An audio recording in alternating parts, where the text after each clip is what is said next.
मित्रांनो, जय जिजाऊ, जय शिवराय, जय भीमराय. नमस्कार मित्रांनो, मराठी आनंद या यूट्यूब चॅनलमध्ये आपण सर्वांचे मनापासून स्वागत आहे. आज आपण पाहणार आहोत एका संघर्षमय जीवनाची सत्यकथा, एका महामानवाच्या जिद्दीचा प्रवास, स्वतःच्या हक्कासाठी, समाजाच्या उद्धारासाठी अपार संघर्ष करणाऱ्या विचारवंताचा आत्मसंघर्ष. माझी आत्मकथा डॉक्टर बाबासाहेब आंबेडकर या विशेष व्हिडिओ मालिकेत आम्ही सादर करत आहोत बाबासाहेबांच्या जीवनाचा संपूर्ण प्रवास. त्यांच्या स्वतःच्या शब्दातून प्रत्येक प्रकरणामध्ये आपण पाहणार आहात संघर्ष व यशाची प्रेरणादायी कहाणी, समाजातील अंधश्रद्धा, विषमता आणि अन्यायाविरुद्धची लढाई, विचारांचा ठेवा आणि क्रांतिकारी परिवर्तनाचे टप्पे.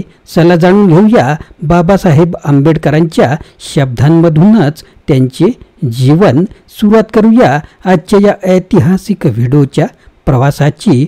तत्पूर्वी मित्रांनो, आपण जर चॅनलवर नवीन असाल तर चॅनलला लगेच सबस्क्राईब करून घ्या. मी हिंदू म्हणून जन्माला आलो, पण मी हिंदू म्हणून मरणार नाही. ही घोषणाच नव्हे तर इतिहासातील एक महत्त्वाचा टप्पा होता. डॉक्टर बाबासाहेब आंबेडकरांनी संपूर्ण आयुष्यभर शोषित, वंचित आणि उपेक्षित समाजासाठी लढा दिला. पण त्यांच्या मनात असा कोणता विचार आला ज्यामुळे त्यांनी बुद्धाकडे वळण्याचा निर्णय घेतला? त्यांचे बालपण, धार्मिक संस्कार आणि त्यांना मिळालेल्या वेगवेगळ्या शिकवणींनी त्यांचे विचार कसे घडवले? आजच्या या मी बुद्धाकडे का वळलो या विषयावर आपण डॉक्टर बाबासाहेब आंबेडकरांच्या माझी आत्मकथा ग्रंथातील 30व्या प्रकरणाचे अभिवाचन आणि त्याचा सखोल अभ्यास करणार आहोत. मित्रांनो, आजच्या व्हिडिओच्या प्रवासात आपण जाणून घेणार आहोत की बाबासाहेबांच्या वडिलांची धार्मिक वृत्ती आणि त्यांच्यावर झालेला परिणाम, हिंदू धर्म ग्रंथातील कथांचा आणि अस्पृश्यतेच्या मानसिकतेचा अभ्यास, बुद्ध आणि त्यांच्या विचारांनी बाबासाहेबांना कसा आकर्षित केले, महाबोधी सोसायटी आणि बौद्ध वाङ्मयाचा त्यांच्यावर झालेला प्रभाव. तर या ऐतिहासिक प्रवासाला सुरुवात करूया आणि बाबासाहेबांच्या विचारसरणीला समजून घेऊया. मित्रांनो, या व्हिडिओतील सर्व विचार हे डॉक्टर बाबासाहेब आंबेडकर यांचे असून ते माझी आत्मकथा या ग्रंथातील आहेत, जे आपण पृष्ठ क्रमांक 121 ते 123चे अभिवाचन करून पाहणार आहोत. मित्रांनो, व्हिडिओ सुरू करण्यापूर्वी आपण जर चॅनलवर नवीन असाल आणि आपण जर या आधीचे व्हिडिओ पाहिले नसतील तर ते जरूर पहा आणि चॅनलला न चुकता सबस्क्राईब करा. सुरुवात करूया डॉक्टर बाबासाहेब आंबेडकरांचे विचार जाणून घ्यायला. माझे वडील अत्यंत धार्मिक वृत्तीचे होते आणि त्यांनी मला धार्मिक शिस्तीत लहानाचे मोठे केले. माझ्या लहानपणी मला माझ्या वडिलांच्या धर्मजीवनातही काही विसंगती आढळल्या. ते कबीरपंथी होते, त्यामुळे त्यांचा मूर्तीपूजेवर विश्वास नव्हता. त्यांनी आपल्या पंथाची पुस्तके वाचून काढली होती. त्याचबरोबर रोज झोपायला जाण्यापूर्वी रामायण, महाभारतातील काही उतारे आमच्या घरी येणाऱ्या लोकांना तसेच माझ्या बहिणींना वाचून दाखवायला ते मला आणि माझ्या थोरल्या भावाला सांगत. हा प्रकार बरीच वर्षे सुरू होता. मी 4थीची परीक्षा उत्तीर्ण झाल्यावर माझ्या जातीच्या लोकांना ती घटना जाहीर सभेतून कौतुक करण्यासारखी वाटली, पण माझ्या वडिलांनी या गोष्टीला परवानगी दिली नाही. त्यामुळे माझ्या डोक्यात हवा शिरेल अशी त्यांची धारणा होती. शिवाय एक परीक्षा पास होण्यापलीकडे मी विशेष काय केले होते? माझ्या वडिलांनी नकार दिल्याने नाराज झालेली मंडळी दादा केळुस्करांकडे म्हणजेच कृष्णराव अर्जुन केळुस्कर यांच्याकडे गेली. केळुस्करांनी माझ्या वडिलांना भेटून त्यांचे मन वळविले. ते या प्रकारची सभा घेण्यास राजी झाले. दादा केळुस्कर हे त्या सभेचे अध्यक्ष होते. त्यावेळी मला त्यांनी स्वतः लिहिलेले बुद्ध जीवनावरील पुस्तक भेट म्हणून दिले.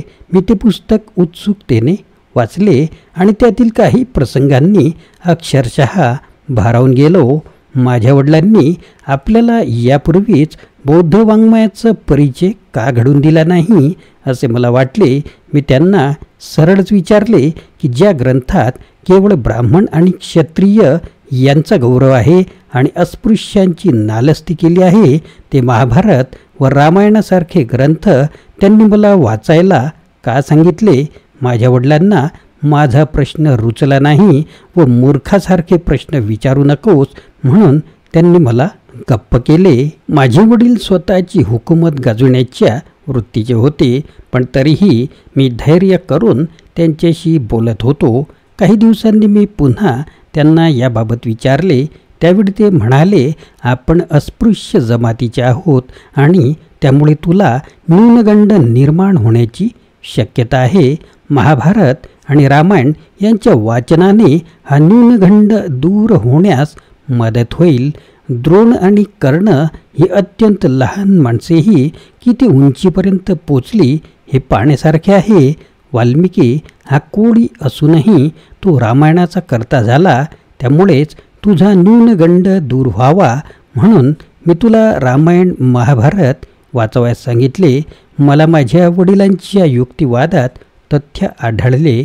माझ्या वडिलांनी जो युक्तिवाद केला होता त्यात बरेच तथ्य होते, पण त्या युक्तिवादाने माझे समाधान झाले नाही.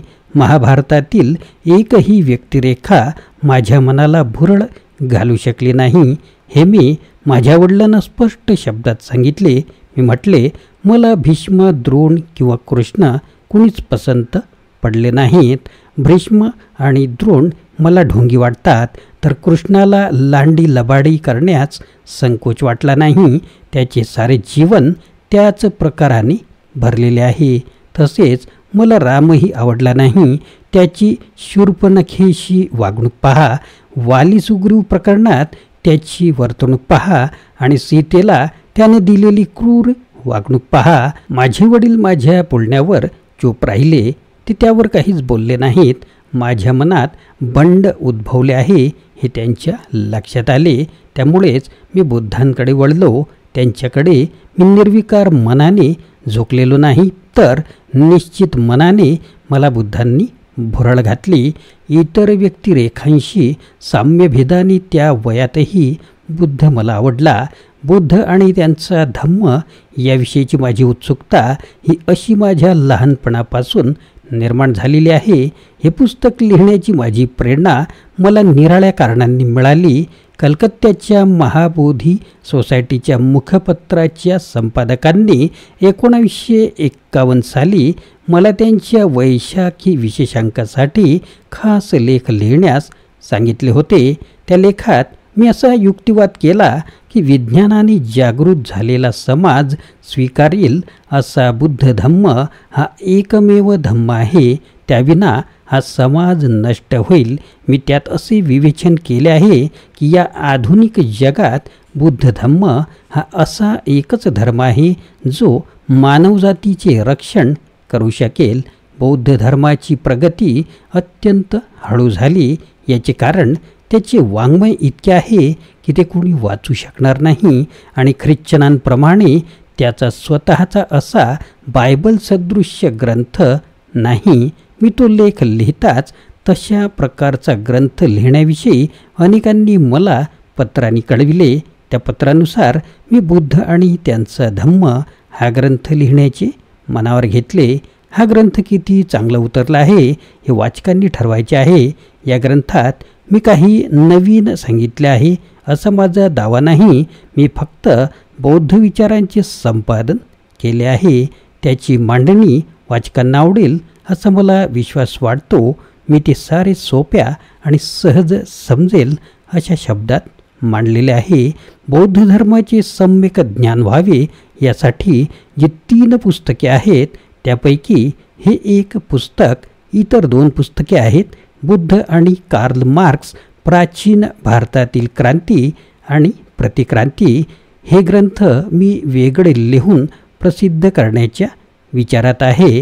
मित्रांनो, अशा प्रकारचे विचार डॉक्टर बाबासाहेब आंबेडकरांनी इथे मांडलेले आहेत. मी माझ्या धर्माचा त्याग केला कारण तो माझ्या स्वातंत्र्याचा, समानतेचा आणि बंधुत्वाचा शत्रू होता. मी बुद्ध धम्म स्वीकारला कारण तो मानवतेचा धर्म आहे. डॉक्टर बाबासाहेब आंबेडकरांनी केवळ स्वतःसाठी नाही तर संपूर्ण समाजाच्या उत्थानासाठी हा निर्णय घेतला. हिंदू धर्मातील विषमता, अस्पृश्यतेची व्यथा आणि धार्मिक अन्याय यांना तोंड देत त्यांनी बुद्धाच्या विचारसरणीत आशा आणि मुक्तीचा प्रकाश पाहिला. मित्रांनो, या प्रवासातून आपण काय शिकलो तर डॉक्टर बाबासाहेब आंबेडकरांचे बौद्ध धर्माकडे वळण्यामागचे खरे कारण, बौद्ध विचारसरणी आणि वैज्ञानिक दृष्टिकोनाचे महत्त्व. धर्म हा मानवमुक्तीसाठी असला पाहिजे, बंधनासाठी नाही. बुद्ध आणि त्याचा धम्म मानवतेच्या मार्गाचा प्रकाश आहेत. ही केवळ कथा नाही, हा संपूर्ण सामाजिक क्रांतीचा इतिहास आहे. जर तुम्हाला बाबासाहेबांचे विचार आणि बौद्ध धम्माचा खरा अर्थ समजून घ्यायचा असेल आणि इतरही ऐतिहासिक माहिती मिळवायची असेल तर हा संदेश जास्तीत जास्त लोकांपर्यंत पोचवा. व्हिडिओला लाईक करा, शेअर करा आणि या विचार क्रांतीत सहभागी व्हा. जय भीम, नमो बुद्धाय. Video legal disclaimer. या व्हिडिओमध्ये व्यक्त केलेली माहिती, विचार आणि मते ही संपूर्णपणे लेखक, पुस्तक किंवा इतर संदर्भित व्यक्तींची मते आहेत आणि ती कोणत्याही प्रकारे मालक, निर्माता किंवा यूट्यूब चॅनलच्या विचारांशी संबंधित नसू शकतात. या व्हिडिओचा उद्देश केवळ शैक्षणिक आणि ऐतिहासिक माहितीपूर्ण स्वरूपाचा आहे. कोणत्याही प्रकारची चुकीची माहिती दिली असल्यास ती जबाबदारी सदर लेखकांची आहे. कोणालाही दुखवण्याचा आमचा हेतू नाही. आमचे यूट्यूब चॅनल किंवा व्हिडिओ निर्मात्यावर कोणत्याही विचारांबद्दलची कायदेशीर जबाबदारी येत नाही. पुस्तकातील विचार आणि संदर्भ यावर कोणतेही हक्क आम्ही दावा करत नाही. मित्रांनो, आपण कमेंट किंवा कोणतीही प्रक्रिया करताना याचा विचार करावा.